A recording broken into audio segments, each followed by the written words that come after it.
What do you think on drinking and I driving? think drinking and driving is a serious problem, from young adults to older adults. Have you ever had like an experience with anybody that got affected by Yes. drinking and driving? I had a car accident when I was a passenger as a youngster, and I'm lucky to be alive.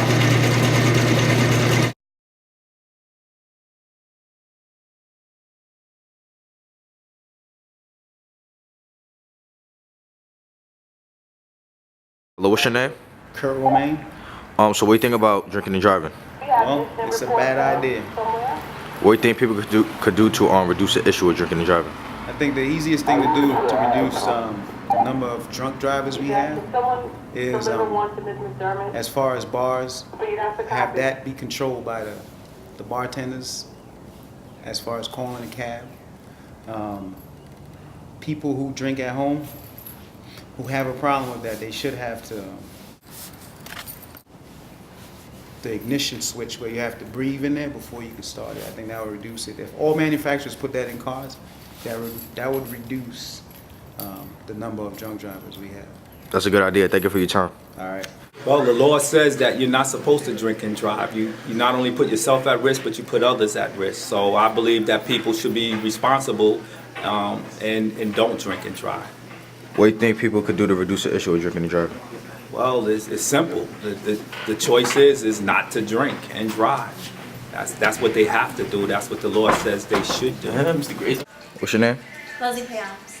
What do you think about drinking and driving? I think that drinking and driving is a very serious issue because it could affect other people, not just yourself. And people with the privilege of driving can, be responsible enough to keep that. What do you think people could do to reduce the issue of drinking and driving? If someone knows that they're gonna be drinking, to be responsible enough to get the taxi home or even a ride home. Have you ever been in a situation like that? No, I've never, not really. Don't drink and drive. Mandel Holland, I'm a teacher at Woodlands High School. And with regards to drinking and driving, of course it's a negative thing, but the problem is that I think not too many adults know how to talk to young people about it. They want to talk to them in terms of like demonizing the whole concept of drinking, as if our society doesn't condone the consumption of alcohol in and of itself. I think we need to teach our young people that it's a right time and a right place for everything, and to make sure that anytime you're involved in a situation where you have to operate a 2,000, 3,000 pound vehicle, you're taking not only your life into your hands when you get behind the wheel, but the lives of your passengers and the lives of everyone on the street while you're operating a vehicle. So when you understand that as a concept, then you're in better shape to sort of think about what could happen as a result of getting behind the wheel in a drinking and driving situation.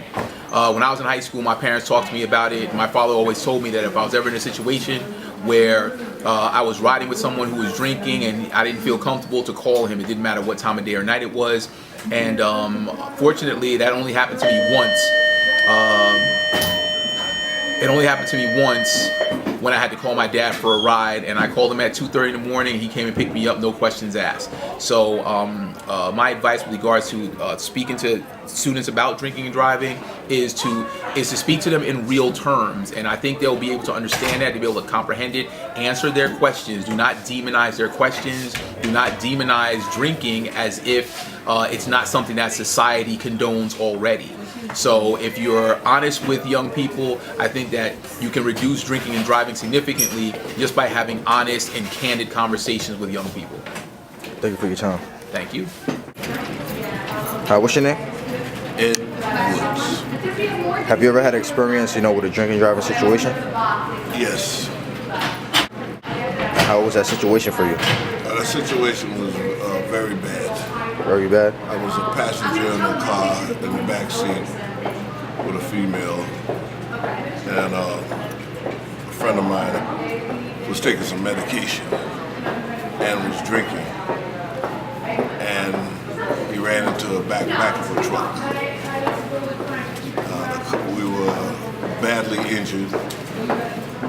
He lost his license. and was sued. The girl who was sitting in the back seat with me, both her kneecaps were shattered. I had a broken jaw, had to have wire in my mouth. It was a bad situation. And I would never drive with anybody who is intoxicated. And what do you think, people in society could do to reduce that issue with drinking and driving? Don't drink if you know you're going to be behind the wheel. And stay out of places where you know if you can't drink and you can't hold your liquor, do not be behind the wheel. At the time when that incident happened with me, I was an officer. I was about 19 years old. That was an older person. I wouldn't put myself in that position with anybody. Drinking and driving, you shouldn't drink. So, because you could lose not only your life, you could kill somebody else. That's true. And as a former officer, I ran into situations like that maybe more than a dozen times. Well, we appreciate your time. Thank you.